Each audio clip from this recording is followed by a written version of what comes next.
മത്തായി എഴുതിയ സുവിശേഷം 23-ാം അധ്യായം.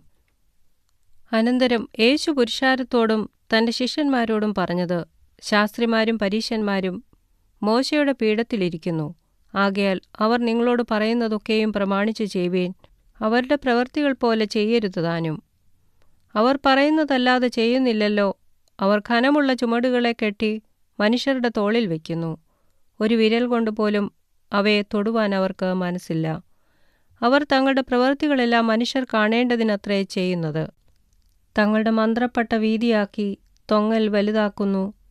അത്താഴത്തിൽ പ്രധാന സ്ഥലവും പള്ളിയിൽ മുഖ്യാസനവും അങ്ങാടിയിൽ വന്ദനവും മനുഷ്യർ റബ്ബി എന്ന് വിളിക്കുന്നതും അവർക്ക് പ്രിയമാകുന്നു. നിങ്ങളോ റബ്ബി എന്ന പേരെടുക്കരുത്. ഒരുത്തനത്രേ നിങ്ങളുടെ ഗുരു. നിങ്ങളോ എല്ലാവരും സഹോദരന്മാർ. ഭൂമിയിൽ ആരെയും പിതാവെന്ന് വിളിക്കരുത്.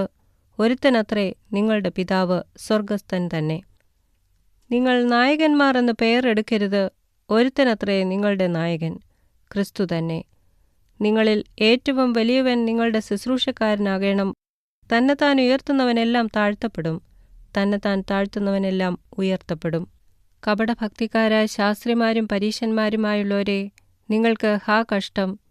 നിങ്ങൾ മനുഷ്യർക്ക് സ്വർഗരാജ്യം അടച്ചു കളയുന്നു. നിങ്ങൾ കടക്കുന്നില്ല, കടക്കുന്നവരെ കടപ്പാൻ സമ്മതിക്കുന്നതുമില്ല.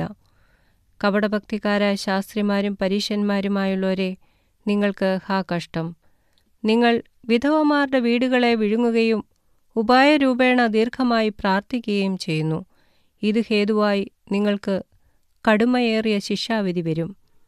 കപടഭക്തിക്കാരായ ശാസ്ത്രിമാരും പരീശന്മാരുമായുള്ളവരെ, നിങ്ങൾക്ക് ഹാ കഷ്ടം! നിങ്ങൾ ഒരുത്തനെ മതത്തിൽ ചേർക്കുവാൻ കടലും കരയും ചുറ്റി നടക്കുന്നു. ചേർന്ന ശേഷം അവനെ നിങ്ങളെക്കാൾ ഇരട്ടിച്ച നരകയോഗ്യനാക്കുന്നു. ആരെങ്കിലും മന്ദിരത്തെ ചൊല്ലി സത്യം ചെയ്താൽ ഏതുമില്ല എന്നും മന്ദിരത്തിലെ സ്വർണത്തെ ചൊല്ലി സത്യം ചെയ്യുന്നവനോ കടക്കാരനെന്നും പറയുന്ന കുരുടന്മാരായ വഴികാട്ടികളെ, നിങ്ങൾക്ക് ഹാ കഷ്ടം! മൂഢന്മാരും കുരുടന്മാരുമായുള്ളവരെ, ഏതു വലിയത്, സ്വർണമോ സ്വർണത്തെ ശുദ്ധീകരിക്കുന്ന മന്ദിരമോ? യാഗപീഠത്തെ ചൊല്ലി സത്യം ചെയ്താൽ ഏതുമില്ല. അതിന്മേലുള്ള വഴിപാട് ചൊല്ലി സത്യം ചെയ്യുന്നവനോ കടക്കാരൻ എന്ന് നിങ്ങൾ പറയുന്നു. കുരുടന്മാരുമായുള്ളവരെ, ഏതു വലിയത്, വഴിപാടോ വഴിപാടിനെ ശുദ്ധീകരിക്കുന്ന യാഗപീഠമോ? ആകയാൽ യാഗപീഠത്തെ ചൊല്ലി സത്യം ചെയ്യുന്നവൻ അതിനെയും അതിന്മേലുള്ള സകലത്തെയും ചൊല്ലി സത്യം ചെയ്യുന്നു.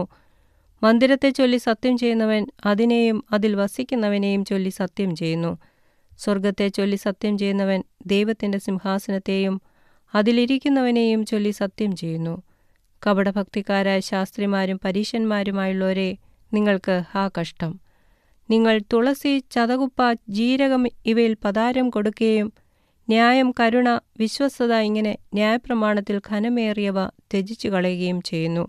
അത് ചെയ്യുകയും ഇത് ത്യജിക്കാതിരിക്കുകയും വേണം.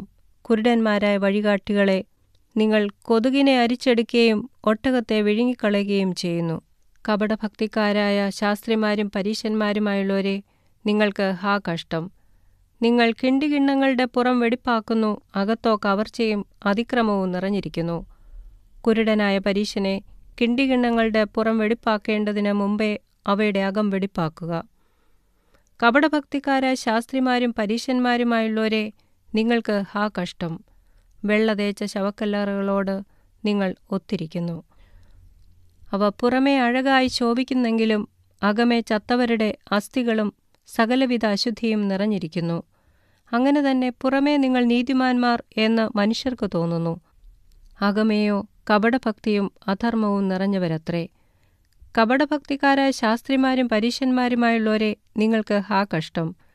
നിങ്ങൾ പ്രവാചകന്മാരുടെ കല്ലറകളെ പണിതും നീതിമാന്മാരുടെ കല്ലറകളെ അലങ്കരിച്ചും കൊണ്ട്, ഞങ്ങൾ പിതാക്കന്മാരുടെ കാലത്തുണ്ടായിരുന്നുവെങ്കിൽ പ്രവാചകന്മാരെ കൊല്ലുന്നതിൽ കൂട്ടാളികൾ ആകെയില്ലായിരുന്നു എന്ന് പറയുന്നു. അങ്ങനെ നിങ്ങൾ പ്രവാചകന്മാരെ കൊന്നവരുടെ മക്കൾ എന്ന് നിങ്ങൾ തന്നെ സാക്ഷ്യം പറയുന്നുവല്ലോ. പിതാക്കന്മാരുടെ അളവ് നിങ്ങൾ പൂരിച്ചുകൊള്ളുവീൻ. പാമ്പുകളെ, സർപ്പസന്തതികളെ, നിങ്ങൾ നരകവിധി എങ്ങനെ ഒഴിഞ്ഞുപോകും? അതുകൊണ്ട് ഞാൻ പ്രവാചകന്മാരെയും ജ്ഞാനികളെയും ശാസ്ത്രിമാരെയും നിങ്ങളുടെ അടുക്കൽ അയക്കുന്നു. അവരിൽ ചിലരെ നിങ്ങൾ ക്രൂശിച്ചു കൊല്ലുകയും ചിലരെ നിങ്ങളുടെ പള്ളികളിൽ ചമ്മട്ടി കൊണ്ടടിക്കുകയും പട്ടണത്തിൽ നിന്ന് പട്ടണത്തിലേക്ക് ഓടിക്കുകയും ചെയ്യും. നീതിമാനായ ഹാബേലിന്റെ രക്തം മുതൽ നിങ്ങൾ മന്ദിരത്തിനും യാഗപീഠത്തിനും നടുവിൽ വെച്ച് കൊന്നവനായി ബെരെഖ്യാവിന്റെ മകനായ സഖര്യാവിന്റെ രക്തം വരെ ഭൂമിയിൽ ചൊരിഞ്ഞ നീതിയുള്ള രക്തമെല്ലാം നിങ്ങളുടെ മേൽ വരേണ്ടതാകുന്നു. ഇതൊക്കെയും ഈ തലമുറമേൽ വരും എന്ന് ഞാൻ സത്യമായിട്ട് നിങ്ങളോട് പറയുന്നു. യെരൂശലേമേ, യെരൂശലേമേ, പ്രവാചകന്മാരെ കൊല്ലുകയും നിന്റെ അടുക്കൽ അയച്ചിരിക്കുന്നവരെ കല്ലെറുകയും ചെയ്യുന്നവളെ, കോഴി തന്റെ കുഞ്ഞുങ്ങളെ ചിറയിൻ കീഴിൽ ചേർക്കും പോലെ നിന്റെ മക്കളെ ചേർത്തുകൊള്ളുവാൻ എനിക്ക് എത്ര വട്ടം മനസ്സായിരുന്നു, നിങ്ങൾക്കോ മനസ്സായില്ല. നിങ്ങളുടെ ഭവനം ശൂന്യമായി തീരും. കർത്താവിന്റെ നാമത്തിൽ വരുന്നവൻ അനുഗ്രഹിക്കപ്പെട്ടവൻ എന്ന് നിങ്ങൾ പറയുവോളം നിങ്ങളിനി എന്നെ കാണുകയില്ല എന്ന് ഞാൻ നിങ്ങളോട് പറയുന്നു.